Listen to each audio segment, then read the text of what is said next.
नमस्कार दीपल अपने YouTube channel पे। आज करवा चौथ हम लोग व्रत है, आप लोग देखिए, कमेंट में बताना कैसा लगा आप लोग का पूजा। पढ़े।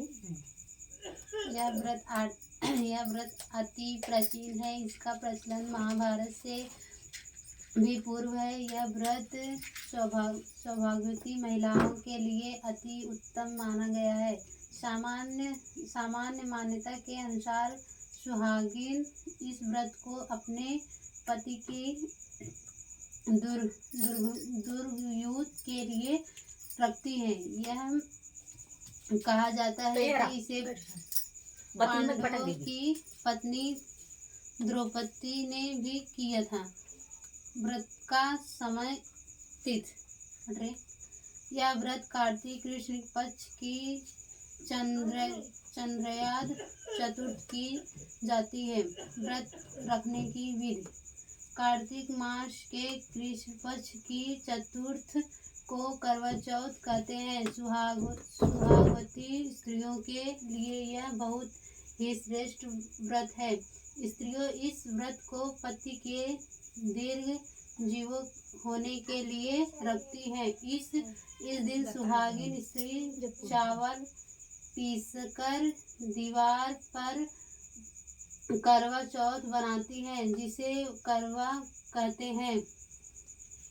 इस करवा चौथ में पति के अनेक रूप बनाए जाते हैं तथा सुहाग की वस्तुएं जैसे चूड़ी, बिंदी, बिछुआ, मेहंदी और महावर आदि के साथ साथ दूध देने वाली गाय, करुआ बेचने वाली कुम्हारी, महावर लगाने वाली नाई, चूड़ी पहनाने वाली मनिहारी, सात भाई और उनकी इकलौती बहन सूर्य, चंद्रमा, गौरी और पार्वती और देवी महादेव के भी चित्र बनाए जाते हैं। सुहागिन स्त्रियों को इस दिन निर्जल व्रत रखना चाहिए। स्त्री को जब चंद्रमा निकल आए तब उसे अर्घ्य देकर भोजन करना चाहिए। पीली मिट्टी की गौरी बनाकर उसकी पूजा करनी चाहिए।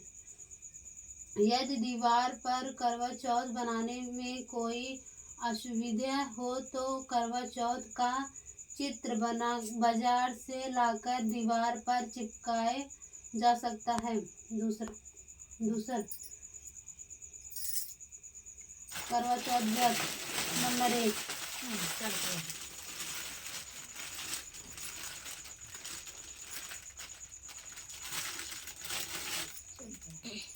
एक साहूकार थी जिससे 7 बेटे और 1 बेटी थी। सातों भाई व बहन एक साथ बैठकर भोजन करते थे। एक दिन कार्तिक ने चौथा का व्रत आया तो भाई बोला कि बहन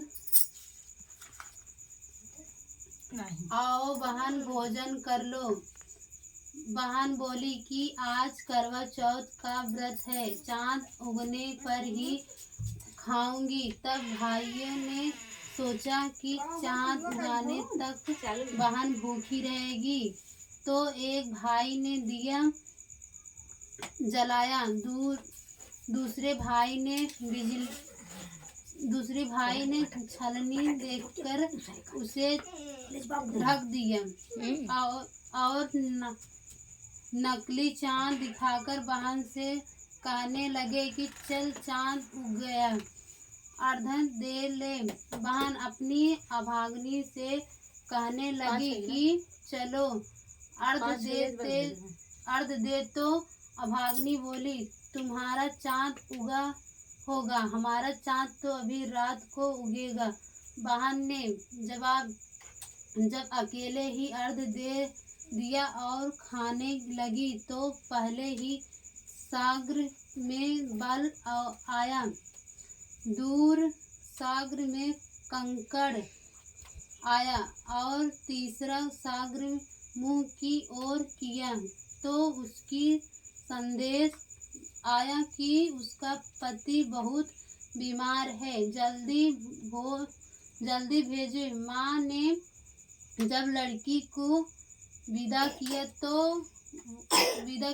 तो कहा, रास्ते में जो भी मिले उसके पाँव लगना, और जो कोई सुहाग का आशीर्वाद दे तो